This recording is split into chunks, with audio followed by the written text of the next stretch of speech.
Hello，今日同大家煮一個好鹹香嘅蝦醬帶子炒蘆筍。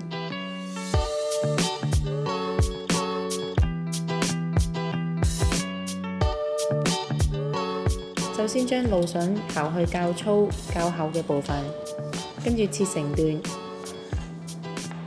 紅蘿蔔去皮切片，蔥白切段。急凍帶子浸淡鹽水解凍，跟住之後再用水沖洗一下，煲滾1小鍋水，放入帶子焯1分鐘，跟住取出瀝乾備用。煮帶子嘅時候要注意時間唔可以太長，如果唔係會變硬㗎。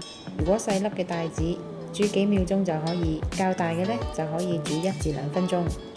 喺鑊裡面加油，開中大火燒熱，先爆香蒜片，加鹽，然後再加入紅蘿蔔同蘆筍，快炒到蘆筍啱啱熟就要盛起。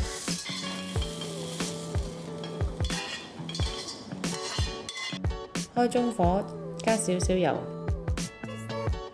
然後落蒜蓉、蝦醬同埋糖，用鑊鏟推開，放入帶子炒勻，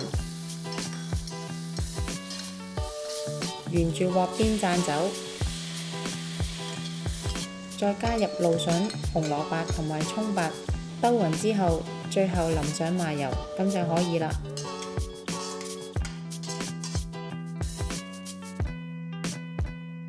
鍾意我哋條影片嘅朋友可以 Like、Subscribe、Share， 同埋記得撳着個鐘仔，可以第一時間收到我哋嘅最新資訊同埋影片。